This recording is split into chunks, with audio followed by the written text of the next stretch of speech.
So today, November 11th, 2023, is the 15th anniversary of Luang Por Thoon's passing. Back a long time ago, in 2009 or 2008, November 11th, 2008, Luang Por Thoon passed away from complications dealing with cancer. Luang Por Thoon was a great teacher, but he's also probably the person who had the biggest impact on my life.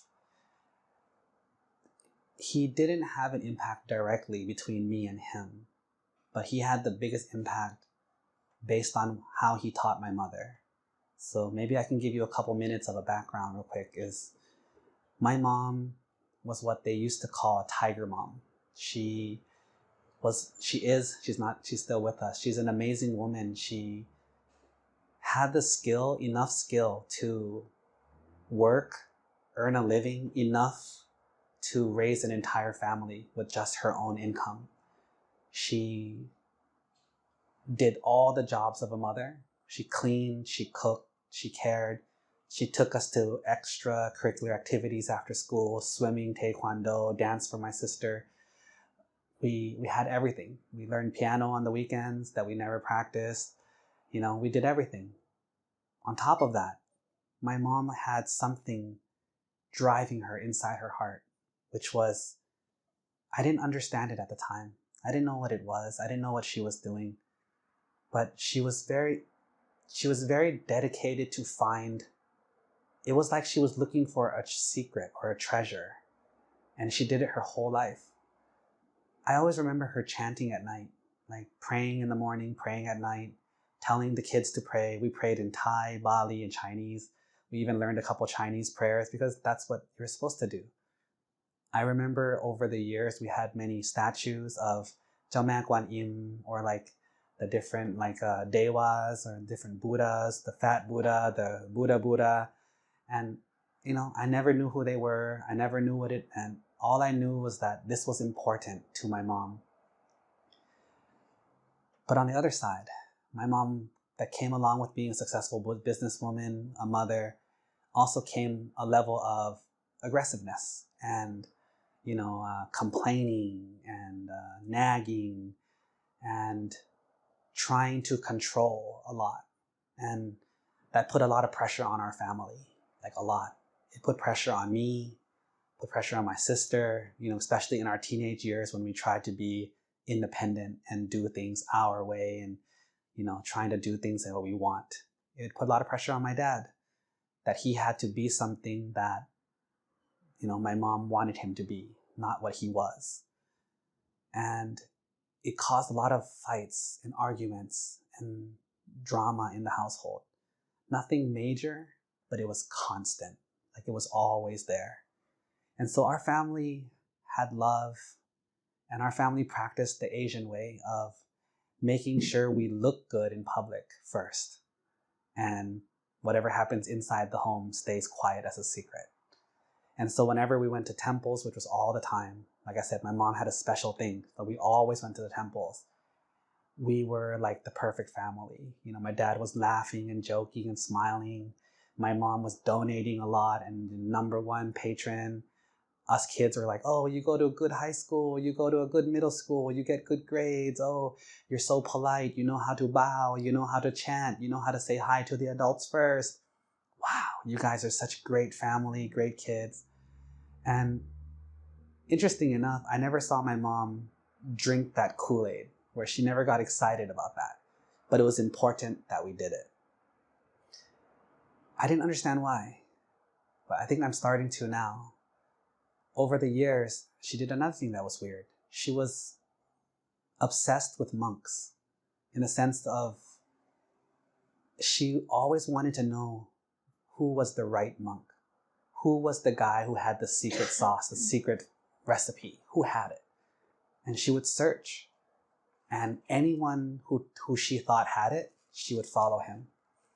And my mom wasn't the type to just follow in terms of, they didn't have YouTube back then. They didn't have these things. In order to learn from a monk, you had to read his books. So she would go and find his books and she would read all of them. Then she would also invite them to America if they were coming to America, she would help pay for their plane ticket, or maybe she would say, hey, when you get here, you have a place to stay. Like there's an apartment building that you can stay in, which just so happened to be my apartment. So that was where I was living. So whenever a monk came, I had to move out. So we would empty out the place and let a monk stay there. My mom owned a restaurant. So at night, she would work all day, all night. Then at 11 p.m., they close up the restaurant, clean up everything. Then her and a bunch of other aunties, that we call them aunties in Thai, would meet up and come to the apartment, and they would meditate, or they would practice whatever that monk taught. And everyone had such enthusiasm, and they were excited, and they were like into it. But as a kid, we would just observe. We would observe that you have to go. Like, we have to go. Don't you see, we paid so much money already. He's so important. We invited him. You have to go. Then we would also be told he's special. He's an arahant. He's not normal. Of course, as kids, what is that? Why is this special? But everyone is excited. So we would go. But as a kid, we would observe that when you're meditating and somebody's husband farts, the lady would look over and be like, how dare you? You're embarrassing me. Or like they would meditate and be so nice to the monk and respectful to the monk, but they would turn to their kids and be like, be quiet, stop moving around so much. And so as a kid, you could start to see it, that like, there's the side where they were calm and peaceful, and then they were the side where they were the same. And we noticed that they would be this way for the whole 2 weeks that the monk was there. And then after the monk left, they would go back to the normal mom, the normal aunties. So as kids, we never really saw what was the difference. Like, we never saw a change. So fast forward a long time to prevent this being a long story, but at some point, my mom followed one monk who was very famous, like world famous.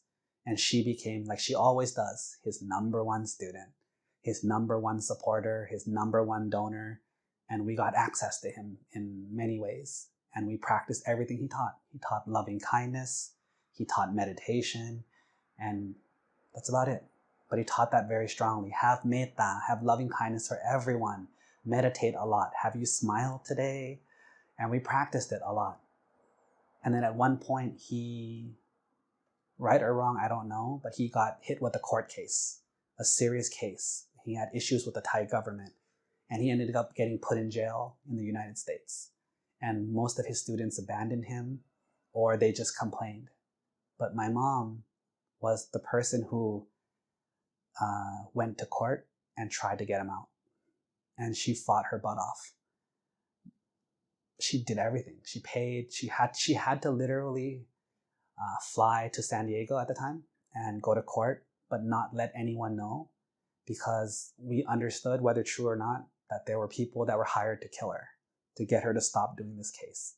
And so if people called the house, we would have to say, yo, Mayo is busy. She's in the bathroom, or she's somewhere nearby. Like, we can't let them know where she is, because this is like government level stuff, Finally, she got him out.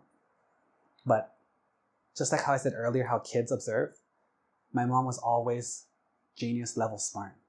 She observed the monk, that when he was in there, they made him take off his robes. He was fighting with the other inmates because of his honor. He did things that just didn't seem like what we thought he was. And my mom's a gangster, figuratively, she's a gangster. She's tough. And so she said to him, straight up to him, she said, hey, teacher, I got you out. I need to know, are you an arahant like everyone thinks? And he was a gangster too. He says, no, I'm not. But if I wanted to be, I could be really quickly, but I'm not. My mom said, thank you for telling me the truth. And then she left. My mom was heartbroken, Dhamma-wise. She had thrown her whole life into so many people, and in the end, she found she had thrown herself against the wall for the last person who was not what she thought he was, again. And so she decided at that point that she would not follow any more human teachers. She would dedicate her to follow the teachings of the dead monks that you know are arahants because of their relics or whatever. And so she started that path. My father, whatever his reasons were, didn't like that. Didn't like the idea that my mom was giving up and kind of like not feeling like she was into it anymore. So he was the hero of the day for all of us because of him we have this here. He found Luang Por Thoon's books somewhere and he was reading them and he said to my mom, Mom, do you know that there's a monk out there who doesn't teach meditation first? He teaches wisdom, panya first. You've been doing meditation and stuff all your life. Every teacher you follow taught meditation. Why don't you try this one? And she was like, oh, leave me alone. Don't tell me these things. And she was done. But fate, or what we call karma or kama in the Pali, right, has a funny way of doing things. That summer, I said there's a bunch of aunties who go together to meditate. They all had children about my age or a little older, a little younger. And they decided to get ordained as samaneras for the summer. And they asked me if I wanted to do it. And I think I had just ordained like last year or the year before in Thailand. Either that or I was going to do it soon. So I said no. I don't know. I didn't go. But my mom, being like the group leader, took the whole crew of like 7 families down to San Diego, to where she had her old teacher there. Just so happened at her old teacher's temple, where he wasn't there anymore, there was a monk visiting named Luang Por Thoon Khippapañño. And so she went down there and helped the little kids ordain. And she was like taking care of the ceremony. And then she met him. She met Luang Por Thoon. And, she talked to Luang Por Thoon. And of course, Mayo being the gangster she was, she says, if you ever come to San Francisco, we have a place you can stay. You have a place you can rest. But she wasn't as interested anymore. She had that attitude now of like, you're just another famous monk, I guess, And so she gave him the invitation and he accepted. And then they started talking. And he said to her, like, how do you practice? And she's like, oh, I practice meditation. I do chanting. I give dana. I go to temples, all the basic stuff. And he's all like, well, how do you practice the higher things? She goes, oh, well, I used to follow monks, but they're all disappointments. They're all like not what you think and they're hard to tell. So I'm going to practice on my own. And he's like, how are you going to do that? He's like, well, I'm just going to follow the arahants only.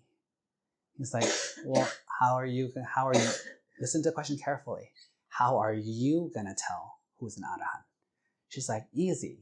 There's relics and there's books where everyone knows who's an arahant. Once they die, you know who's an arahant. So I'll just follow those. And Luang Por Thoon says, like who? Now watch how this works. This is kama. This is fate. This is, karma. Mayo said one name out of all the possible names out there. She said one name, Long Pu Tet. And think about how random that is. She picked one monk who was super famous, loved by everyone, passed away already. And Mayo said he was the example of the arahant she would follow. Then Luang Por Thoon said, he's not even a sotapanna, meaning he didn't even get the lowest level of enlightenment. So how can you call him, Long Pu Tet, an arahant, when he wasn't even a sotapanna? Watch how fate works, the karma works. Mayo got pissed. How dare you, whoever you are as a monk, Luang Por Thoon, we didn't know who he was back then, but how dare you say these slanderous things about a famous, loved arahant like Luang Pu Tet? And Mayo was like, I don't like this guy. But that was necessary. And so later on, Luang Por Thoon came to San Francisco. They went to visit Spirit Rock. He gave sermons different places. Mayo would follow. She would listen. But something in her heart, let's call it an attitude against him, made it so that nothing he taught entered her head, but it entered her ears. It was in here, but it never entered her heart. One day, she went to Thailand and she had an older Dhamma sister who was Luang Por Thoon's student. And she would talk to her and they would practice together. And that sister helped explain a couple things, such as Luang Por Tet. I think later on my mom found out that like Luang Por Tet was actually not an arahant, and people knew that. He was misunderstood to be an arahant. But all the famous arahants, they said he's a bodhisattva. Everyone knows he's a bodhisattva, which means he's deferring his enlightenment so that he can become a Buddha and save more people. So he's actually well known that he's not. So that was the moment where Mayo realized that Luang Por Thoon wasn't wrong. He wasn't someone who was just criticizing someone for no reason. He spoke the truth. Nothing he said was wrong. So Mayo's heart started to melt a little bit. And that was when Luang Por Thoon's teaching started entering Mayo's heart. And we have a whole list of them. Many of them I could tell you tonight, but it would take the whole night to tell you, and it would be a lot of fun, but I'm sure we don't want to go that long. Let me tell you where we started when I said Luang Por Thoon is one of the monks that affected my mom, which ended up affecting me. One day, my mom was studying with Luang Por Thoon, and I don't know what she taught her because she didn't tell me all of it, but something weird happened. Over our whole lives, my mom always tried to tell me what was right and wrong, explain, teach, complain, nag. And it just bothered me. It frustrated me. But one day, she walked up to me and says, "Hey, if you could change one thing about me, one thing that if you asked me I had to do, what would it be?" And immediately I said, "I wish you wouldn't teach me every time you open your mouth. I wish that when you open your mouth, it's not always like, this is how this is how that is, this is what you should do, don't do it." Basically, can you not always be a teacher? And she says, "Okay, I will try to not do that anymore." Of course, I didn't believe her. She went to my sister immediately and said to her, "Nisha, if you could change one thing about me, Mom, what would it be?" And she says immediately, she says, "When I tell you a story, can you let me finish the story before you interrupt and tell me what's right and wrong and tell me what to do?" And Mayo took it and she says, "Okay." And she started getting to work. From that day forward, she started talking less. She started teaching less. She started interrupting less. She started letting us finish the stories, finishing our stories and what we said. My point here is to show you that this was the first time that my mom, in all the years that I known her, changed in a way you could see. Not like a meditation change where it's like a week long, like a medicine that lasts a week, or a cool saying or rule that made you a better person for a couple minutes. She actually put forth an effort to change, and she did it. She was doing it every day. She was trying it every day, and it was weird. My mom is a gangster. I told you, right? She's a gangster. You don't talk back to gangsters. They don't let you win against them. They're gangsters. But she was so gangster that she was dedicated to what she said, her word. So when she said she was going to try and do this, she did. So we got to the point where when she would interrupt us, we would say, "Hey, you promised you wouldn't interrupt us, and you interrupted us." Instead of being like, "How dare you, kid, point at my face," she would say, "Oops. Okay, sorry. Continue your story." She became submissive. She became listening. She became not aggressive. And she was so serious about getting better. That's, as kids, we could, like I said, kids, we observe things, we notice things. However, some kids are smarter than others. So my sister, being younger, a girl, somehow she was still smarter than me. So she noticed that my mom was changing and taking it serious. So in that time, whenever my mom would make a mistake, we would get aggressive. Because you could see how the tiger mom is getting less aggressive, so the tiger kids get more aggressive to get her back, right? So we would snap at her, give her attitude, try to make her pissed off, or typical kid stuff. But after 3 months or so, my sister noticed that my mom wasn't fighting back. She noticed that my mom was really changing and my mom was different. And so my sister embraced the change and stopped fighting. Kids notice things. Some kids just notice a little slower. So for me, it took 6 months. So I went at my mom for 6 months. The first couple months was like back and forth, but the last 4 months was mostly me attacking her aggressively. And she took it. She just let me yell, let me say rude things, let me be crazy. And she just took it. And that's how I knew finally that she was really trying to change and not trying to trick me. Not trying a weird trick to get me to change, but it was for her to change. And she was serious because she actually didn't really care what I was doing anymore. She wanted to change. And that's when I started to realize that my mom was different. For the first time in all my life, she's finally actually really changed. And I had to know why. So I had to kind of I started going to the meetings, the discussions more and more. I started listening more and more, what are they talking about? What are they saying? Why, what? And I started listening. And the system, you wouldn't even believe me if I told you, which you would now because you've practiced it yourself, but it was so easy. It was just look at yourself, don't look at other people. So whenever you think of something, it's not why did Gloria trigger me? How could Gloria say that? It triggers me. Change the question. Why am I so triggered by what Gloria said? It's a very simple switch. From the focus being on her, the focus becomes on me. That little switch changed everything. Because now it's not about other people being wrong. It's about why do you feel bothered by it?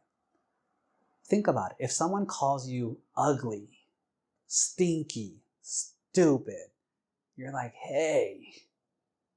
But if someone called you green, if someone called you purple, if someone called you something that didn't make any sense, you would just kind of be like, whatever you said doesn't make any sense. I don't even know how to feel about that.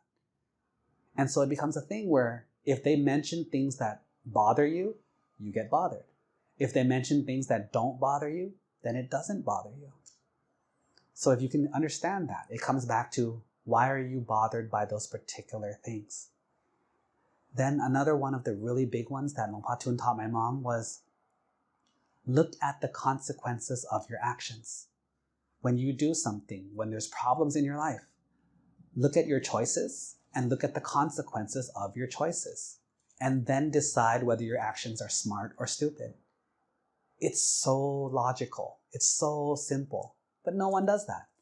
Everyone just does what they want, looks at the results and say, how the heck did this happen? It must have been your fault, your fault, your fault. It couldn't be what I did. And that's why nothing gets fixed. Then he taught her to look at impermanence. Just look at how there's many sides to every story. There's many factors to many things. Things don't always turn out the way you think. Things that you think aren't always the way you think. It's a very simple rule. You're not always right. You don't always know everything. And when she started applying these teachings to her life, to herself, you could see her changing and changing and changing. And she wasn't changing back to the old mom. She was becoming a weird, cool mom, like a weird Dhamma mom. And it made us more interested. She never said, after that she stopped. She said, you could be whatever religion you want. You don't have to do the chantings with me. You don't have to come to the events. But we all chose to go because the proof was in the pudding. You could see that she had changed. And so I started going more and more. And I started noticing how many people were affected by Luang Por Thoon's simple teachings. How many people that my mom reached. How many people that learned from Luang Por and helped other people. And it was always just such simple ways of thinking.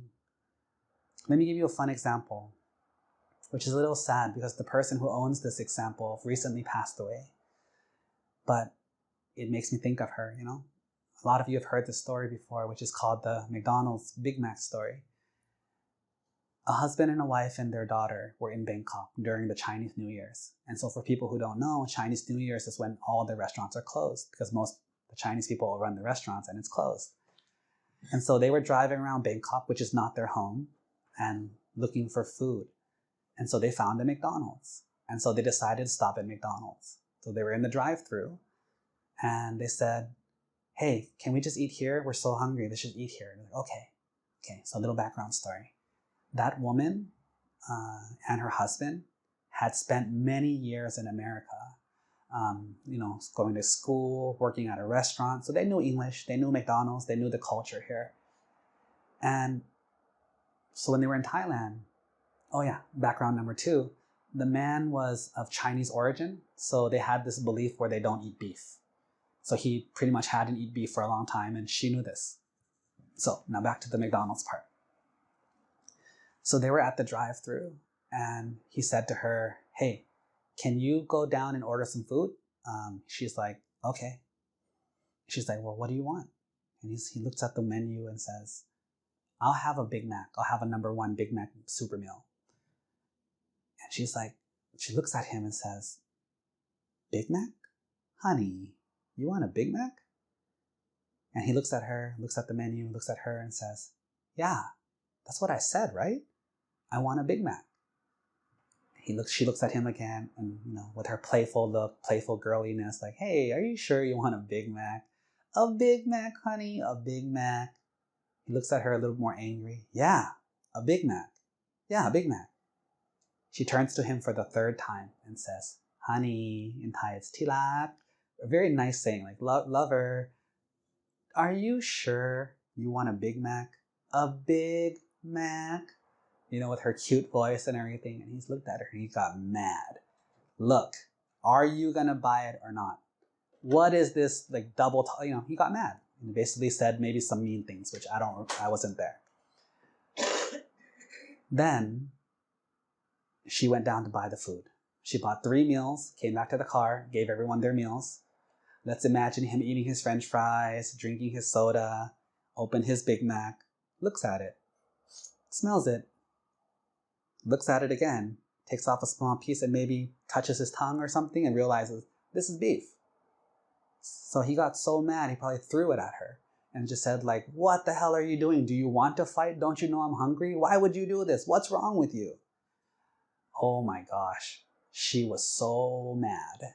She was so pissed that, like, I asked you 3 times. I confirmed with you 3 times that this is what you wanted. How could you be mad at me? You're the idiot. Oh my God. She was so mad. So she just said, go home. So they went home. But she had learned from previous KPY USA or KPY practices to, like, if you have anger, if you're frustrated, control your face, control your mouth. Don't let things get too far. Don't let things go too far before you can fix it later, right? So she went home, ran into the bathroom, turned on the shower really loud and just screamed like, ah! Then she called America because she was in Thailand. She just called Mayo and said, Mayo, I'm going to kill him. I'm going to divorce him. I'm going to kill him. He's gone. It's over. And she's like, what happened? What happened? And she's like, oh my God, he's such an idiot. And she told Mayo the whole story. And Mayo said to her, probably super cute, like my mom usually is, and says, real quick, I don't get it. What is a Big Mac? Like, why is this such a drama? Like, what is a Big Mac? And she yelled at my mom. She's like, Mayo, you have 2 kids, that eat McDonald's all the time, especially your young, handsome son. He always eats McDonald's. So of course, like, you know what Big Mac is. She's like, well, they eat it. They order it.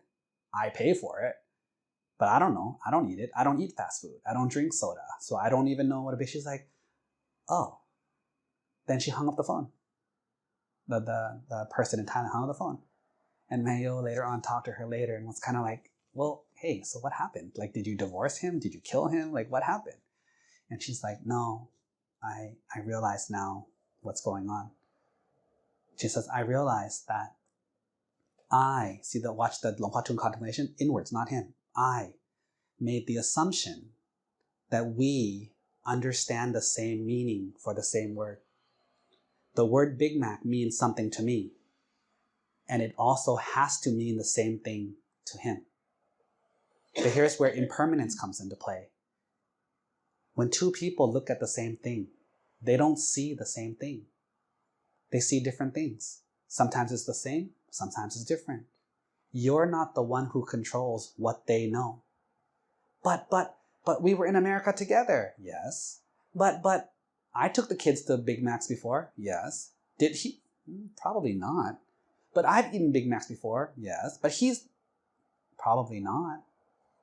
So even though you were there at the same time, in the same area, maybe even in the same parking lot, it still doesn't mean that you're the same. And that's when she realized that, oh my God, what I thought led to how I talked, how I spoke, and how I spoke led to this problem. Had I just explained more and just said, honey, are you sure you want beef? This whole problem could have ended.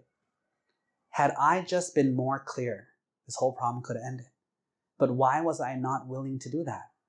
Because I thought we knew the same thing. We understood the same thing. She was able to let go of her anger right away because she realized that in a way, now listen closely, not the whole thing, but in a way, it was her fault. And this is the Dhamma that Luang Por Thoon taught. Very simple.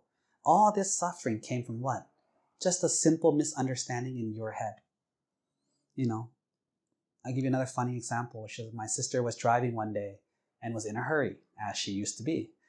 And she saw a car in her way. Like she was in this lane and this car is in her way. And she just says, don't you know I'm in a hurry? And that's it. She triggered herself and was like, oh, wait a minute. How are they supposed to know? That's another car. We don't know each other. How are they supposed to know that today I am in a hurry? There's no way for them to know. But it's crazy that I expect them to know when I'm in a hurry. When I'm not in a hurry, you take your time. When I'm in a hurry, you go faster or get out of my way. This all goes back to an attitude of my way of thinking is right. Everyone thinks like me. Everyone knows what I know. This is the part that we have to fix. This is the part that we have to change. Because if you think about this now, a lot of you are older and adults, and some of you have kids. Think about the kind of person who thinks like that. My ideas are the right ideas. What I know is what's right. Everything else is wrong. That's the kids, isn't it? They believe whatever they want to believe. And when things go wrong, what do they say? You told me Santa Claus was real. You told me the tooth fairy was giving me money under my pillow. They blame other people. Do kids ever take responsibility? Usually not. What's the first thing they do? Blame other people. And if that doesn't work, they get angry. They use aggressiveness. What do you see kids never do? Introspective. Of like, oh, what did I do wrong? What can I do better? What's another thing kids don't do? Look at the consequences of their actions. I did this. This is why it's like this, right? Think about this. Kid goes to bed late for playing video games, wakes up in the morning late, goes to school sleepy, takes the test, does bad on the test, gets the test back, bad score. What are they mad? Who are they mad at? They're mad at the teacher. Why'd you give me such a bad grade? Do you see how none of that was the personal responsibility that they all did to themselves? But they want the outcome to be different. The problem is, ever since we were kids, we had this attitude. And as we got older, we never outgrew it. We just got better at hiding it. And that's a problem. So practicing the Dhamma of Luang Por Thoon, practicing the Dhamma that Mayo and all the other KPY teachers teach is, you have to start at yourself. You have to see the consequences of your actions. You have to understand the different options, the different angles things have. And you have to understand that the world doesn't revolve around you. How you see the world isn't the way the world is. What you think of the world isn't the way the world is. The world is the way it is, and you need to learn it. Just like how kids, there was a clip recently how a mother was training her kids about rent, right? So she gave her kid a paper like, imagine you, so you can play along if you want, right? Imagine that you have $2,000. The kid's excited, right? I have $2,000? It's mine? Yes. Imagine you have $2,000. Okay, this is a fun game. Now, first thing you need to do is pay for the things you have to pay for. I have to pay for things? Yes. What's first? Rent. All right, well, let's rent something. Okay. How much is it? She's like, well, rent is $1,600 a month. Fine, here's $1,000. No. There's nowhere you go where you just rent one. You have to pay first month, last month, and security deposit. And the kid's like, what? I don't even have that much money right now. I said, well, then you're going to have to save more money because you can't rent a place. Well, where am I going to live? Nowhere. If you can't pay for rent, you can't live. But, how am I? Okay, how about food? How about taxes? How about all the things of responsibility? And that's when the kid was like, what is going on here? And then the mother said to the daughter, how do you like being an adult? She's like, I'm already in debt. I just became an adult today and I'm already like in debt. She's like, are you going to buy a car? And the daughter says, well, how much is the car? And the daughter says like, oh, it's like $400 a month. She's like, heck no. And I was like, why not? She goes, the bicycle's only $65. Wait, are you going to bike everywhere? Yes, I save money every time I bicycle. And she's like, well, what about kids? I'm not having kids. They're too expensive. This is like a 12-year-old girl. But when you had her play the game, and it's not just like, here's $10,000, I'm gonna shopping, Tiffany's or Louis Vuitton. It was more like, pay for what you have to pay for. She was like, this is not fun. This is not fun at all. I thought $4,000 means I'm rich. Who knew that $4,000 a month might not be able to survive in a city with a family, right? And so that's the ultimate goal of our practice. And the lasting impact that Luang Por Thoon has had on my family, on me, and our students is he's the teacher that teaches us common sense, looking at the world the way it is, looking at the world with wisdom and not emotions. And the way I translate it is he's teaching us to grow up. Some of us are 30, some of us are 40, some of us are 50, 60, 70, and we're still walking, talking children. We think like children, we're sensitive like children, we're angry like children, we're jealous like children, we're frustrated like children. It's time to grow up if you want. Because if you don't grow up now, you'll still make childish mistakes like children do and pay the consequences like an adult. That's scary. That you can, if you're a child and you do childish things, sometimes they let you off with a light warning of like, oh, well, you're still a child, you're still 10 years old, you didn't mean to do that, right? But when you're an adult, you can't act cute. You can't make a nice voice or a nice action or just flop your hair a little bit and think that they're going to let you go. Now that you're an adult, you have to pay the full cost for what you did. And that's not fun. So there is no whining to mommy or daddy. There's no trick to getting out of it. It's pay for the consequences. So if you don't like that, then don't create the cause of what leads to those consequences. And this is the basic teaching of the Buddha and what Luang Por Thoon has explained to us and emphasized to us. So on this day in commemoration of Luang Por Thoon, I personally am so appreciative, of him. I wasn't close to him personally. My mom was. But the effect that he's had on me and the effect that my mom's teaching has had on the students, you can see it. There's other families that I talk to, some of the people that are around here that I spoke to them and asked them how's your family life now that your mom has been practicing, Mayo style, Luang Por Thoon style. And they say that she changed so much that now we can talk to her. Now she's not forcing things on us. Now she's understanding. Even with big life secrets, they can tell their mom. And their mom will not control them. Some people had kind of developmental issues or issues in getting along with people. And their mom is no longer judging them, no longer controlling them. And you can see that it's so beautiful sometimes. It's it makes me emotional. It's the kids, they come out of their shell. They used to be this quiet, scared, frustrated kid. And now they're laughing. Now they're talking and making jokes. And it's you never even saw who this kid was before their mom was the old way, right? But now when their mom's the new way, you get to see who this person is. And it's the mom's actions prevented the growth of this child. And now this child is free and you get to see who they are. It's a beautiful thing. And this is the kind of thing where the Dhamma, it changes you. But when you change, it also is a gift to everyone around you. And it's something that you have the duty to do it. It's not just a choice, really. We might think it's our choice, but it's your duty to not hurt other people. It's your duty to be a better person so that you don't affect other people so negatively. And so I invite you, I ask you, and I want you to practice. Become a better version of yourself every day. Become a better version of yourself as much as possible. For your sake and for the sake of the people around you. It's a good thing. So I want to thank you all for coming, helping with the katina, listening to the sermon, joining in the ceremonies. It's good for you. It helps our temple, but it also helps you, and it's goodness all around. So in Bali, in Thai, we say anumotana, and I want to anumotana with all of you and wish for you success, growth, and happiness in your lives. Sadhu.